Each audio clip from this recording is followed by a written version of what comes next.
गुरु प्यारी साध संगत जी, राधा स्वामी। प्यारी साध संगत जी, आज के इस सत्संग में पलटू साहिब की बाणी ली गई है। पलटू साहिब ने सत्संग में सतगुरु की महिमा, नाम की महिमा और उस परमात्मा की महिमा की हुई है। आज का यह सत्संग बड़ा ही रूहानियत भरा सत्संग रहने वाला है। सत्संग द्वारा हमें यह भी समझने को मिलेगा कि क्या नाम वाले सत्संगियों पर भी भूत प्रेतों का प्रभाव पड़ सकता है या नहीं। अपने गुरु महाराज का ध्यान करके सत्संग को अंत तक श्रवण कीजिए, सत्संग का आनंद लीजिए। सत्संग के वचन है, राम समीपी संत हैं, वे जो करें सो होए। सबसे पहले आप समझाते हैं उस परमात्मा, उस परमेश्वर, उस कुल मालिक के जो सबसे निकट है, सबसे नजदीक रहने वाला है, वह संत है, वह सतगुरु है। जो कुछ संत चाहते हैं वही होता है। और हम भी यह जानते हैं कि जो संत सतगुरु चाहते हैं वही मालिक करता है, वही होता है। इसीलिए हम भी अपने दुखों को लेकर सतगुरु के पास पहुंचते हैं, ताकि सतगुरु उस परमात्मा से कहकर हमारे जीवन से दुख को कम करे। इसीलिए हम अपनी बीमारियां लेकर सतगुरु के पास पहुंचते हैं, ताकि वह परमात्मा हमारी बीमारियों का इलाज करे। सतगुरु परमात्मा के सबसे निकट है। जिन्हें भी परमात्मा से मिलना हो, उन्हें चाहिए कि वे सबसे पहले किसी सतगुरु की खोज करें। और सतगुरु पूर्ण सतगुरु होना चाहिए। ऐसा सतगुरु जिसने भीतर शब्द के रहस्य को पा लिया हो, जिसने भीतर अपनी आत्मा को पा लिया, जो हमें भी उस शब्द से जुड़ने का मार्ग दिखा सके, जो हमें भी उस शब्द से जोड़ सके। शब्द की महिमा सुन लेने से हमें कोई लाभ नहीं होने वाला। परमात्मा, कुल मालिक या सदगुरु की महिमा सुन लेने से हमें कोई लाभ नहीं होने वाला। आत्मा की महिमा सुन लेने से, आत्मा का गुणगान सुन लेने से हमें कोई लाभ नहीं होने। जब हमें शब्द की उपलब्धि होगी, आत्मा की उपलब्धि होगी, परमात्मा की उपलब्धि होगी, तब कहीं जाकर हमें कोई लाभ होने वाला है। उससे पहले हमें कोई लाभ नहीं होने वाला। इसलिए किसी पूर्ण सदगुरु की शरण में चले जाना बड़ा आवश्यक है, ताकि उससे मार्ग लेकर हमें भी शब्द की उपलब्धि हो जाए, हम भी शब्द से जुड़ सकें, हमारा भी मालिक से मिलाप हो जाए, हम भी मालिक से जुड़ सकें। मालिक से जुड़कर हर तरह की तकलीफ दूर हो जाती। मालिक से जुड़कर जीवन में प्रेम ही प्रेम बरसता है, आनंद ही आनंद बरसता है। यही तो उस मालिक से जुड़ने की खूबी है। यदि मालिक से जुड़कर आनंद की बरसात ना होती, तो उस मालिक से जुड़ने का फिर क्या मकसद रह जाता। संसार में दुख पाते हैं, पीड़ा पाते हैं, इसीलिए तो मालिक की शरण में जाते, इसीलिए तो सदगुरु की शरण में जाते। यदि मालिक की शरण में जाकर भी आनंद की उपलब्धि ना हो, तब फिर संसार में जीवन बिताने में और मालिक की शरण में जीवन बिताने में क्या फर्क। मालिक की शरण में जाकर दुख या पीड़ा का अनुभव नहीं होता। मालिक की शरण में जाकर आनंद की बरसात होती है। मालिक की शरण में जाकर भी हम उस आनंद की बरसात से वंचित रह जाते हैं, हम उस प्रेम की बरसात से वंचित रह जाते हैं। हम खाली के खाली रह जाते हैं। इतनी पूजा करते हैं, इतना पाठ करते हैं, लेकिन हाथ कुछ नहीं लगता। ना वह परमात्मा, न जीवन में सुख, न जीवन में शांति, कुछ भी हाथ नहीं लगता। किस कारण हाथ नहीं लगता? इस कारण हाथ नहीं लगता कि वह परमात्मा तब तक हमें नहीं मिलता, वह शब्द हमें तब तक नहीं मिलता, उस शब्द से तब तक मिलाप नहीं होता, जब तक हमारी नीयत में खराबी है, जब तक हमारी नीयत साफ नहीं है। आनंद की बरसात, प्रेम की बरसात तो मालिक से मिलकर अवश्य ही होती है, लेकिन मालिक से मिलना ऐसे ही थोड़ी हो जाता। मालिक से मिलना तो तब होता है जब आपके भीतर पूरी तरह सफाई हो जाती। किसी के प्रति न क्रोध का विचार उठता है, किसी के प्रति न काम का विचार उठता है, किसी के प्रति न लोभ का विचार उठता है, ना ही किसी अन्य तरह का विचार उठता है। जब आप पूर्ण शून्य में प्रवेश करते, तब कहीं जाकर आपका परमात्मा से मिलाप होता। लेकिन हम पूर्ण शून्य में कब उतर पाते? हम तो विचारों में ही उतरे रहते हैं, ख्यालों में ही उतरे रहते। सारा दिन हम ख्यालों की नैया पे सवार रहते। सारा दिन हम विचारों की किश्ती लेकर संसार सागर में गोते खाते रहते। संत सद्गुरु आते हैं, हमें उपदेश देते हैं, शून्य में प्रवेश करो। हम विचारों में प्रवेश करना ज्यादा महत्वपूर्ण समझते हैं। हम विचारों में ही प्रवेश कर जाते हैं, विचारों में ही उलझे रहते हैं, ख्यालों में ही उलझे रहते हैं। माँ बाप ने कुछ कह दिया तो सारा दिन उनके प्रति भीतर ख्यालों में खो गए। हो सकता है क्रोध के विचारों में खो गए हो सकता है निराशा के विचारों में खो गए हो सकता है तकलीफ के विचारों में खो गए। पति कुछ कह देता है तो उससे जुड़े विचारों में खोए रहते। पत्नी कुछ कह देती है तो सारा दिन उससे जुड़े विचारों में खोए खोए व्यतीत हो जाता। हमारे जीवन में कुछ भी घट जाता है तो हम उसे लेकर न जाने कितने कितने दिनों तक बैठे रहते। भीतर हम उस घटना को छोड़ते ही नहीं, भीतर हम उस बात को छोड़ते ही नहीं। हम उस बात को कई कई दिनों तक भीतर खींचते रहते। घटना घट जाती है, बीत जाती है, लेकिन हम घटना को अपने साथ लिए चलते। माँ बाप हमें सुबह सवेरे कुछ कह देते हैं, कोई ताहना मार देते। ताहना तो सुबह बजता है, लेकिन रात तक ताहना भीतर चुभता ही रह जाता। और रात तक वह ताहना भीतर इतना पक्का हो जाता है कि उसकी पीड़ा कई कई दिनों तक खाती है। कई कई दिनों तक आप उस ताहने से जुड़े विचारों में खोए रहते। किसी न किसी ढंग से कोई न कोई विचार आपको पकड़े रखता है, या क्रोध का पकड़ लेगा या किसी और अन्य तरह का विचार पकड़ लेगा, जिस कारण रिश्तों में तकरार पैदा हो जाए। जो विचारों में उलझ जाते हैं, जो विचारों को सत्य मान लेते हैं, उनका जीवन विक्षिप्त होता चला जाता। क्योंकि घटना तो बीत जाती है, लेकिन वे घटना में ही उलझे रह जाते। घटना बीते हुए तो काफी समय निकल जाता है, लेकिन वे भीतर विचारों द्वारा या ख्यालों द्वारा उस घटना को नहीं भूल पाते जो उन्हें दुख पहुंचा गए। उस बात को नहीं भूल पाते, दूसरों की उन बातों को नहीं भूल पाते जो उन्हें पीड़ा दे गई। वे उन बातों को भीतर विचारों के जरिए नए नए ढंग से निर्मित करते रहते। उन बातों को छोड़ते हैं। पुरानी बातों को भूल जाओ, पुरानी बातों को छोड़ दो। पुरानी घटनाओं के पीछे ही मत फंसे रहो। जो बीतना था बीत गया, जो होना था हो गया। अब उसे बदलने का कोई उपाय नहीं। उसके प्रति चिंतित होकर कोई लाभ नहीं होगा, उसके प्रति निराश होकर भी कोई लाभ नहीं होगा। उसके प्रति कुछ भी मत करो। जो आगे हो उसके लिए सतर्क हो जाओ।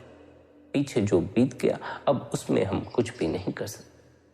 आगे के लिए यह ख्याल रखना कि कोई भी बात आपके साथ सदा के लिए ना बनी रह जाए, कई कई दिनों तक ना बनी रह जाए। कोई भी घटना आपके भीतर घर ना कर जाए।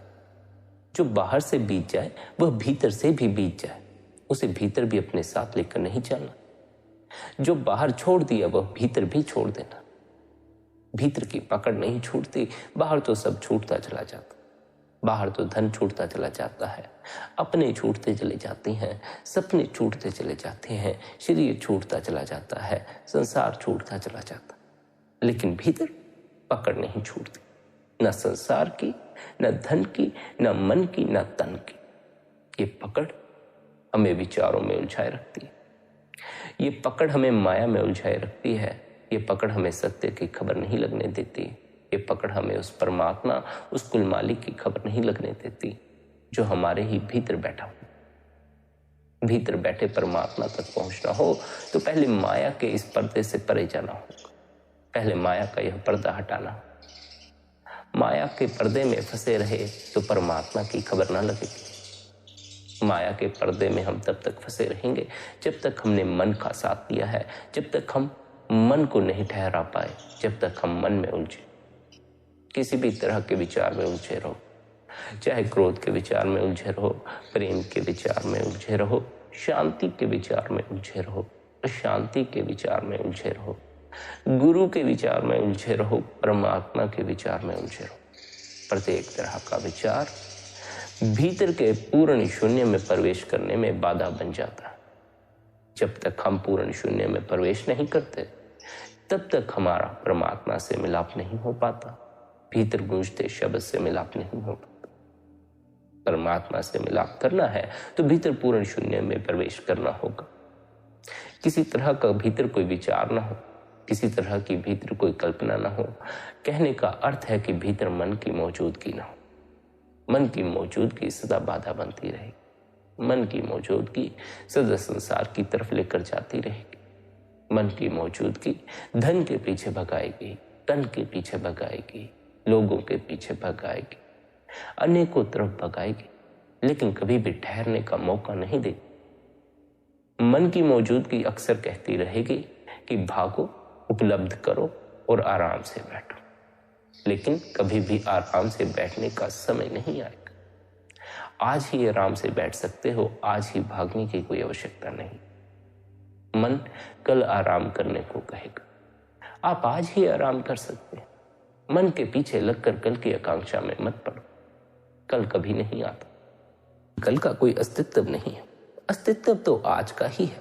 आज ही में जीना पड़ेगा, आज ही में जागना भी पड़ेगा, और एक ना एक दिन इस सत्य के प्रति जागना ही पड़ेगा कि हम अभी और इस क्षण में जी रहे, न आने वाले कल में, न बीते हुए कल। हम फंसे रह जाते हैं आने वाले कल की कल्पनाओं में या बीते हुए कल की कल्पना, बीते हुए कल के विचारों में या आने वाले कल के विचारों। जब तक हम आने वाले कल की चिंता में पड़े हैं या बीते हुए कल की चिंता में पड़े हैं, तब तक हम आज इसी क्षण में मौजूद नहीं हो पाएंगे। हमारी मौजूदगी इस क्षण में नहीं हो पाएगी। या तो हम भविष्य में उलझ जाएंगे या अतीत में उलझ जाएंगे। जो कोई भी इस क्षण को चूक जाता है, अभी को चूक जाता है, कल पर जिसकी नजर है वह परमात्मा से चूक जाता है। जो इसी क्षण में उतर जाता है अपने अंतस में, इसी क्षण में मौजूद हो जाता है, न कल के ख्यालों में भटकता है, केवल और केवल वर्तमान में मौजूद हो जाता है, उसका परमात्मा से मिलन हो जाता है। वर्तमान में मौजूद होने के लिए हमें कई दिनों के लिए अभ्यास करना पड़ता है इस मन को ठहराने के लिए। ये मन इतनी आसानी से नहीं ठहर जाता। ये मन या तो अतीत में उलझाए रखता है या भविष्य की कल्पना में उलझाए रखता है। वर्तमान में यह कभी मौजूद होने का हमें अवसर नहीं देता। यही इसका खेल है। जो पूर्ण वर्तमान में मौजूद हो जाता है उसका परमात्मा से मिलन हो जाता है। इसलिए मन को यह काम दिया गया है कि मन रूह को परमात्मा की खबर ना लगने दे, इसे वर्तमान के क्षण की खबर ना लगने दे, इसे भविष्य या अतीत में उलझाए रखे। मन अतीत के विचारों में भी उलझाए रखता है। हम उन्हीं के बारे में सोच सोच कर, उन्हीं में जी जी कर अपनी आधी जिंदगी बिता देते। हम अपनी पूरी जिंदगी भविष्य या अतीत के विचारों में ही व्यतीत कर देते। हम वर्तमान के क्षण से सदा ही चूकते चले जाते हैं। वर्तमान के क्षण में हमें जीने का कोई मौका नहीं मिलता। हम अभी इसी क्षण में नहीं जागते। यदि हमें जागना भी है, यदि हमें अंतस में डुबकी भी मारनी है, तो मन उसके प्रति भी कल के विचार निर्मित कर देगा। मन कहेगा आज संसारी काम कर लेते हैं, अभी घर बार का काम कर लेते हैं, बाजार जा आते हैं, सामान ले आते हैं, बंदगी कल कर लेंगे। मन सदा कल पर टालता रहेगा और आप जब तक वर्तमान में मौजूद न हुए, अभी इसी क्षण में मौजूद न हो, तब तक परमात्मा से चूकते चले। निरंतर भजन बंदगी करने वाले साधक एक न एक दिन वर्तमान के क्षण को हासिल कर लेते हैं। उस क्षण को जिस क्षण में परमात्मा से मिलाप होता है, वे भविष्य और अतीत के विचारों से अपने आप को मुक्त कर लेते। ना मात्र भविष्य और अतीत के विचार, बल्कि प्रत्येक तरह के विचार से, प्रत्येक तरह की कल्पना से, अर्थात इस मन से अपने आप को मुक्त कर लेते हैं। इस मन से अपने को परे कर लेते। इस मन से परे होते ही भीतर के शून्य की खबर लगती है, उस परमात्मा से मिलाप होता। लेकिन इस शून्य तक पहुंचने का जो मार्ग है वह हमें पूर्ण सद्गुरु द्वारा मिलता है, सद्गुरु की संगत करके मिलता है, सद्गुरु की शिक्षा पर चलकर मिलता है। इसलिए आप हमें समझाते हैं कि जो मालिक से मिलना चाहता है उसे चाहिए कि पहले किसी पूर्ण सद्गुरु की शरण में जाए। परमात्मा संतों के कहने में है, वे जो करें सो होए। यहां तक कि परमात्मा उनके हुक्म में रहता है, हुक्म में उनके साहिब। परमात्मा संत की कही हुई हर बात को मानता है, उनकी बात को टालता नहीं। अगर जीव और परमात्मा के बीच गुरु ना हो तो जीव कभी परमात्मा से मिल ही नहीं सकता। मालिक जब भी मिलेगा गुरु के जरिए ही मिलेगा। अगर गुरु नहीं मिलता तो परमात्मा भी नहीं मिलता। ऐसा नहीं कि मिल नहीं सकता, मिल तो सकता है, लेकिन अंतर में उतरकर भी ऐसे अनेकों मार्ग हैं जिनमें भटकन हो जाती है, जिनमें जीव भटक जाता। अंतस में उतरकर कोई एक ही मार्ग नहीं जो आपको सिर्फ परमात्मा तक ले जाता। अंतस में कई मार्ग, अंतस में एक मार्ग परमात्मा तक भी ले जाता है। कोई कोई साधक उस मार्ग पर चलता, वरना बहुत से साधक अंतस में उतरकर अंतस के मार्गों में भटक जाते हैं। अंतस में अनेकों तरह के मार्ग हैं। कोई मार्ग आपको लोभ के रास्ते भी ले जा सकता है, कोई मार्ग आपको उन्नति के मार्ग पर ले जा सकता है, विज्ञान में विकसित होने के मार्ग पर ले जा सकता है, लेकिन प्रत्येक मार्ग आपको परमात्मा तक नहीं ले जा पाता। परमात्मा तक किस मार्ग से जाना है उसकी जानकारी ही हमें पूर्ण सद्गुरु देता। अंतस में अनेकों मार्ग हैं, हम उन पर भटक न जाएं। हम अंतस में उतरकर सही मार्ग पर ही उन्नति करें, उस परमात्मा के मार्ग पर ही चलें। उसके लिए हमें संत सद्गुरु की आवश्यकता पड़ती है। सद्गुरु को भीतर के प्रत्येक मार्ग की खबर है। उसने हमसे पहले भीतर के मार्ग पर उन्नति की है, इसलिए हमें चाहिए कि हम सद्गुरु की शरण में जाएं और उनके मार्ग पर चलकर, उनके कहे अनुसार चलकर सही मार्ग पर उन्नति करें, परमात्मा से मिल जाए। भीतर उतर कर भटक नहीं जाना। भीतर उतर कर भटक गए तो परमात्मा से मिलाप नहीं होगा। भीतर उतर कर कई तरह के लोभ भी प्रकट होते। वे लोभ यदि व्यक्ति को पकड़ ले तो व्यक्ति उन्नति करने की बजाय नीचे की तरफ गिरता चला जाता। परमात्मा को पाने में वह सक्षम होता है जो भीतर उतरकर, उस तल पर उतरकर किसी तरह के लोभ में नहीं फंसता, किसी रिद्धि सिद्धि के चक्कर में नहीं फंसता।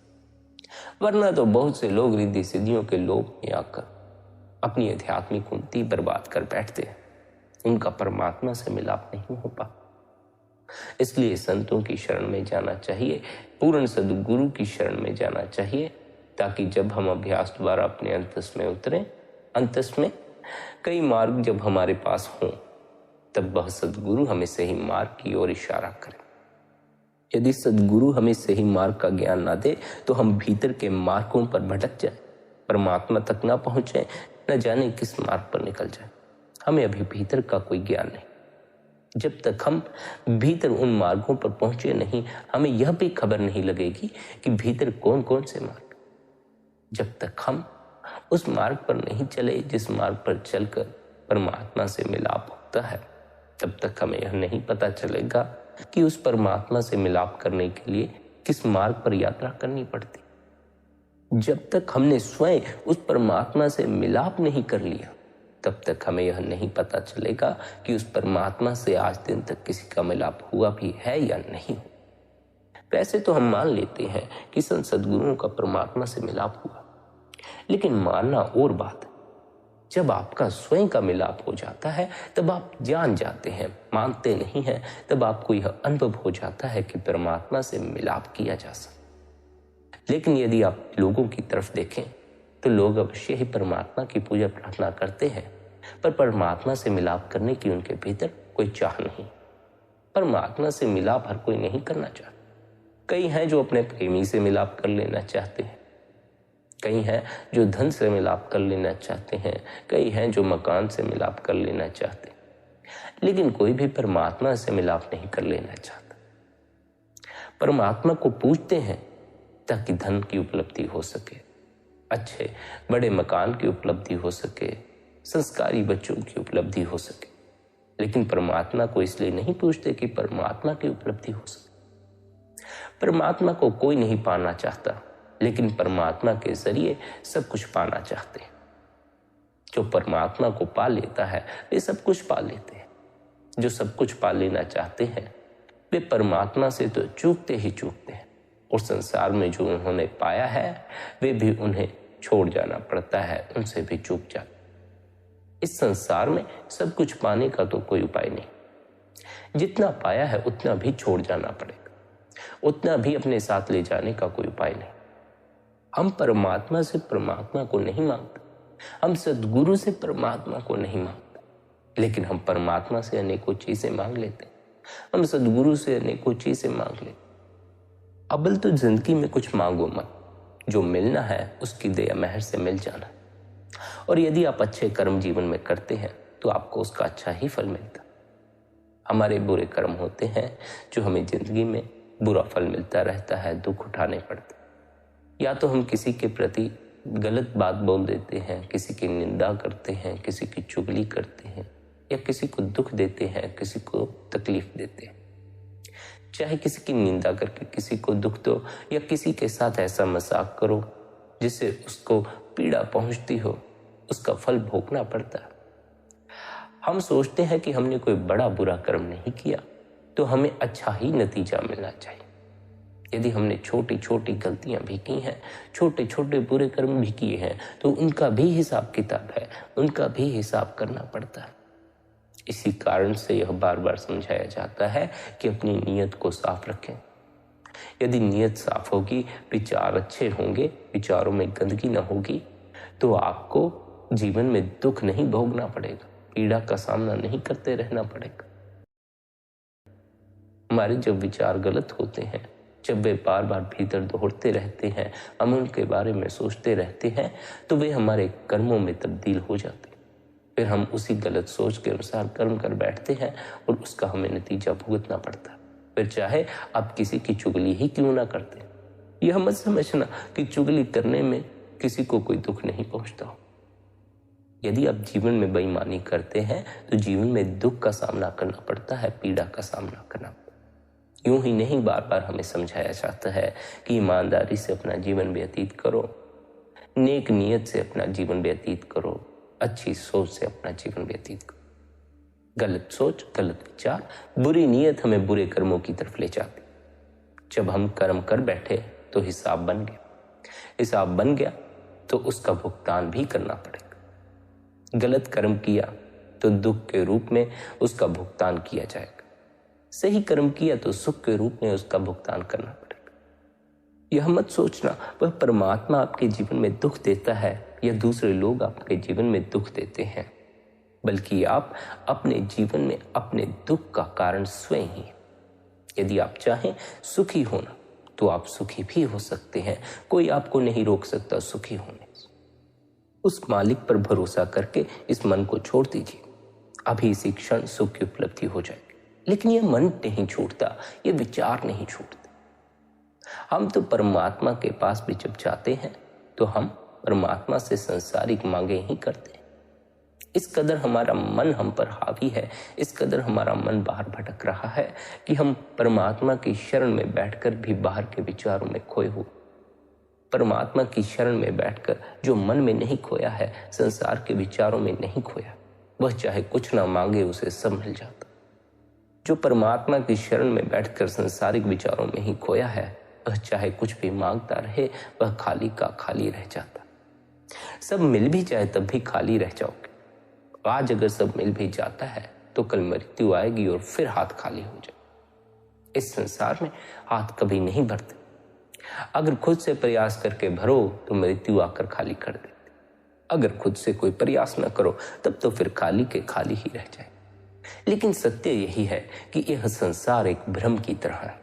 हम इसे सत्य मानकर जीते, पर हमें पता नहीं कि हम इस संसार में खाली हाथ ही आते हैं और खाली हाथ ही चले जाते।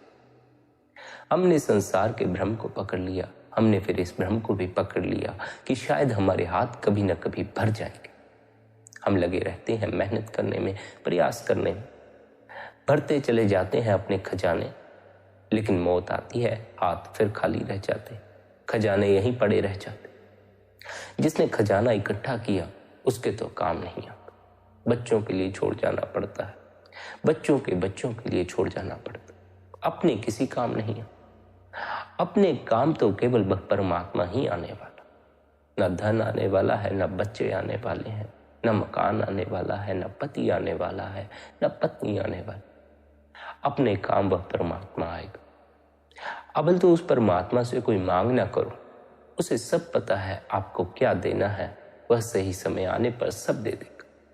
लेकिन अगर परमात्मा से कभी कुछ मांगना ही पड़ जाए तो परमात्मा के पास जाकर परमात्मा को ही मांगो। सदगुरु की शरण में जाकर कुछ मांगना पड़ जाए, ना दिल राजी हो ना मांगने को, उसकी रज़ा में रहने को, कुछ मांगने को मन बार बार कहे तो सद्गुरु से केवल और केवल यही मांगना कि मेरी उन्नति उस परमात्मा की तरफ ही हो, मेरे कदम उस परमात्मा की तरफ ही चले। तब फिर सद्गुरु के पास जाकर केवल यही मांगना कि जिस परमात्मा के मैंने मत्थे टेके, जिस परमात्मा की मैंने पूजा की, जिस परमात्मा की मैंने प्रार्थना की, उस परमात्मा से मेरा मिलन हो जाए। जिनका परमात्मा से मिलन हो गया उन्हें जीवन में किसी तरह की कोई तकलीफ नहीं रह जाती।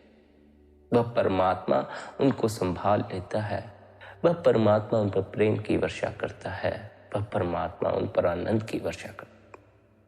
हम चूक जाते हैं, हम चूकते ही चले जाते हैं। किस कारण? क्योंकि हम परमात्मा के पास जाकर भी परमात्मा को नहीं मांगते, सद्गुरु की शरण में जाकर भी परमात्मा को नहीं मांगते।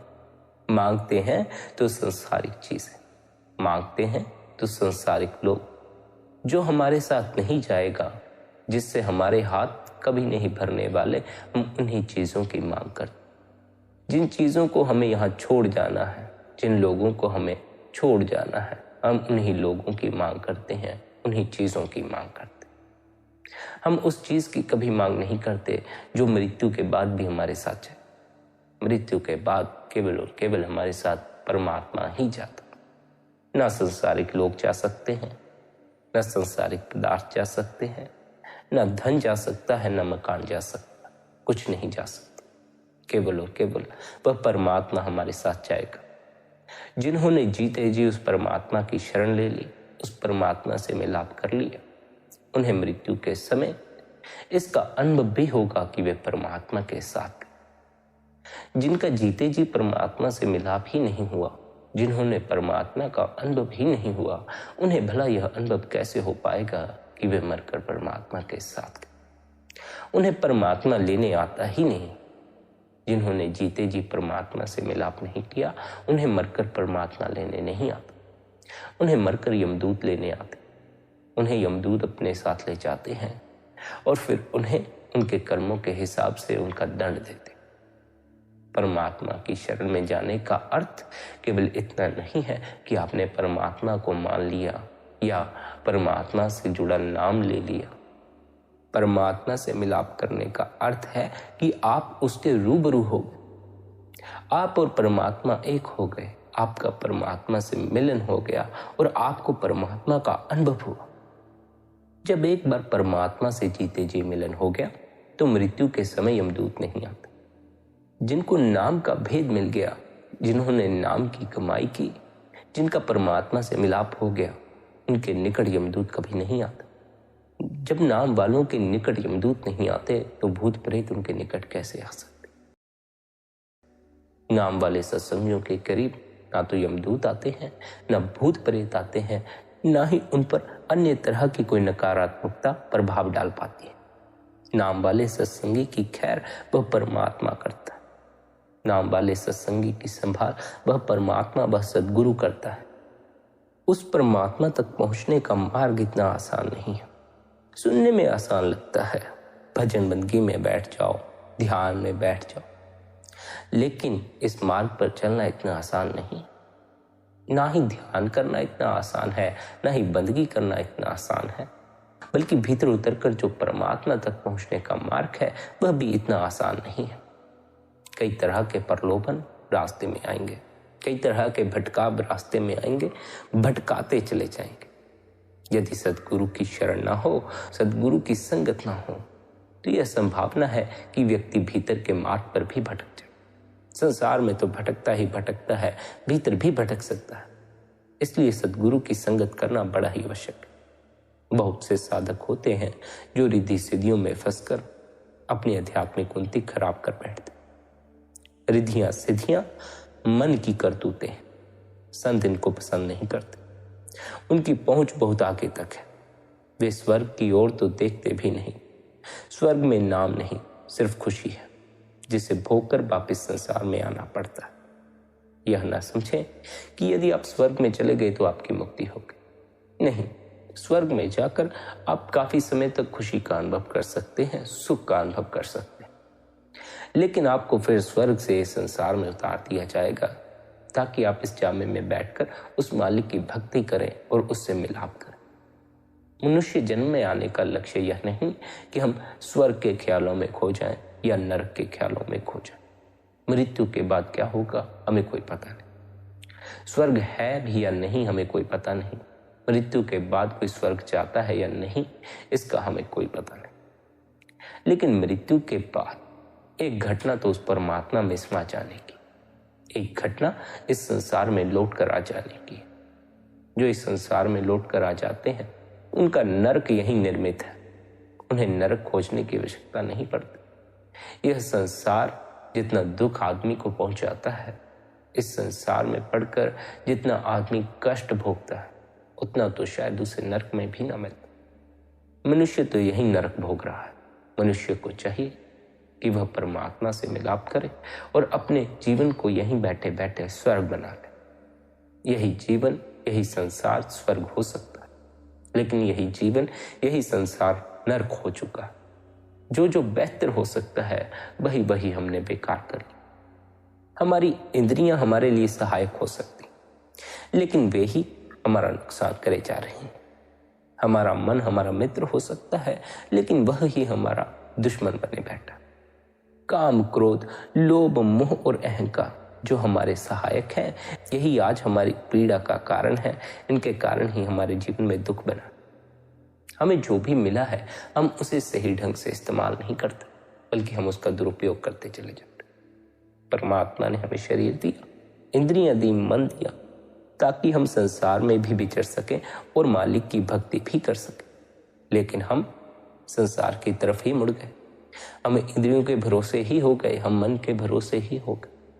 उसी भरोसे पर चलते रहते हैं, परमात्मा पर कोई भरोसा नहीं। मन के पीछे लगे हुए हैं, कभी काम में उलझे हुए हैं, काम से बाहर ही नहीं आते हैं, तो ध्यान में कब प्रवेश करेंगे। लेकिन ध्यान से हमें कोई मतलब नहीं, बंदगी से हमें कोई मतलब नहीं।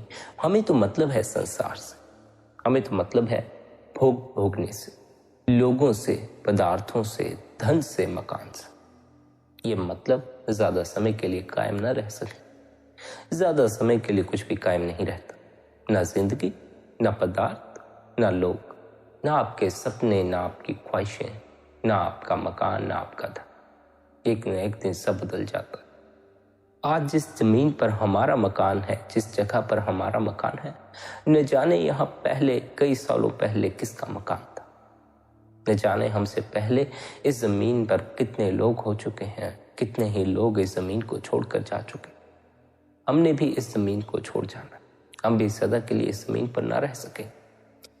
यह जमीन हमारा सच्चा घर नहीं, हमारा सच्चा घर तो सचखंड। क्योंकि यह जमीन हमारा सच्चा घर नहीं, इसलिए यहां सदा के लिए रहने का कोई उपाय नहीं। वह सचखंड हमारा सच्चा घर है, वहां सदा के लिए रहा जा सकता। जो सचखंड में प्रवेश पा लेता है, फिर उसे बार बार जन्म मरण में नहीं पड़ना पड़ता, बार बार यहां वहां संसार में गोते नहीं खाने पड़ते। वह अपने घर निश्चिंत होकर बैठता है, उस परमात्मा के निकट होकर बैठता है, उस परमात्मा में ही समा जाता। यदि उस परमात्मा में समा जाना है, अपने सच्चे घर सचखंड में प्रवेश पाना है, तो मांग करना छोड़ दो। जो मांग करना छोड़ देते हैं उस मालिक की रजा में राजी हो जाते हैं। वे अपने सच्चे घर सचखंड तक पहुंच ही जाते हैं। वे उस मालिक की रजा में हो जाते हैं, मालिक उनकी संभाल आप कर लेता। लेकिन सभी मालिक की रजा में राजी नहीं हो पाते, सभी उस मालिक पर अपने जीवन को नहीं छोड़ पाते। सबका उस मालिक पर इतना अटूट विश्वास नहीं कि अपने आप को उस परमात्मा पर छोड़ दें, अपनी जिंदगी को उस परमात्मा पर छोड़ दें। अपने हाथों पर, अपने आप पर व्यक्ति को ज्यादा भरोसा। अपने आप पर भरोसा होना बुरी बात नहीं है, लेकिन व्यक्ति यदि मन में फंसा हुआ हो तब वह अपने ऊपर भरोसा नहीं कर रहा होता, तब वह मन पर भरोसा कर रहा होता है। मन पर भरोसा करना घातक साबित होता है। मन पर भरोसा करके कई तरह के नुकसान होते हैं, कई तरह के गलत कर्म होते हैं, कई तरह की परेशानियों को हम जन्म दे बैठते। मन पर भरोसा करके हम अपने जीवन में दुख निर्मित करते चले जाते। अपने ऊपर भरोसा हो तब भी बात और है, लेकिन भरोसा मन पर। मन का अर्थ है कि विचारों में खोए रहना, कल्पनाओं में खोए रहना, सपनों में खोए रहना, जागते समय भी मीठे मीठे ख्वाबों में खोए रहना। ऐसे ख्वाब, ऐसे ख्याल जो कभी सच भी नहीं होते।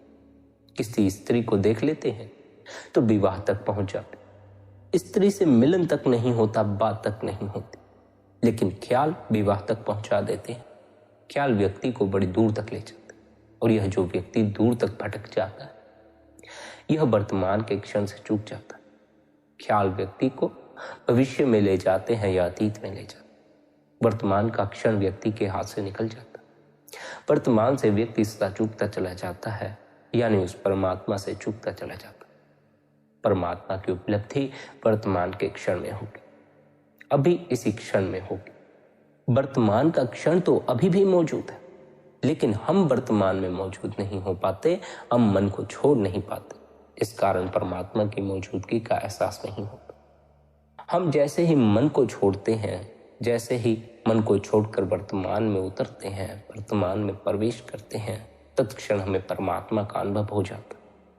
लेकिन इस मन को छोड़ने के लिए, इस वर्तमान की अवस्था में आने के लिए हमें कई बार अभ्यास करना पड़ता है, ताकि हमारा मन भविष्य या अतीत के विचार में न अटके। यह मन इतना भटकता है, इसलिए हमें अभ्यास की आवश्यकता है। यदि हमारा मन इतना नहीं भटकता होता तो हमें अभ्यास की आवश्यकता नहीं होती। यदि सद्गुरु ने हमें अभ्यास की युक्ति दी है तो इसीलिए दी है क्योंकि सद्गुरु जानता है हमारा मन किस अवस्था में, हमारी क्या हालत है, हम संसार में किस कदर भटक रहे हैं। हमें चाहिए कि हम निरंतर अभ्यास करें और अपने मन को ऐसी अवस्था तक लाएं जहां मन हमें भविष्य के विचारों में या अतीत के विचारों में ना ले जाए, बल्कि हमें भीतर मन की मौजूदगी का अनुभव ही ना हो। हम वर्तमान में पूरी तरह मौजूद हो जाए। वर्तमान में मौजूद होते ही उस परमात्मा से मिलाप हो जाता। वर्तमान में मौजूद होते ही भीतर के शून्य की खबर लग जाती है। जब मन ठहर जाता है तो भीतर गूंजते उस शब्द की खबर लग जाती। मन का ठहर जाना बड़ा ही आवश्यक है। भटकते मन से परमात्मा तक नहीं पहुंचा जाता, ठहरे हुए मन से परमात्मा तक पहुंचा जा सकता है। भटकता हुआ मन तो हमारा दुश्मन है, ठहरा हुआ मन हमारा मित्र है। मन को ठहरा लो, मन को भटकाते मत रहो। मन को ठहराने के लिए निरंतर अभ्यास करते रहो, निरंतर ध्यान में बैठो। यदि सच्चे हृदय से भजन बंदगी करोगे, गुरु के दिए अभ्यास की पालना करोगे, तो अवश्य ही एक दिन मन ठहर जाएगा। लेकिन उतावलापन भीतर नहीं होना चाहिए कि अभी मन ठहर जाए। अभी मन नहीं ठहर जाए, एक ही क्षण में नहीं ठहर जाता, क्योंकि जन्मों जन्मों से भटका है। एक जन्म में एक ही क्षण में नहीं ठहर जाएगा। कुछ दिन अभ्यास करना पड़ता है, किसी को कुछ महीने अभ्यास करना पड़ता है, किसी को कुछ साल लग जाते। यह निर्भर करता है कि आपका मन कितना भटका हुआ है, उतना ही आपको अभ्यास भी करना पड़ता है। जिनका मन संसार में ज्यादा भटका है, उन्हें बड़ा अधिक अभ्यास करना पड़ता है।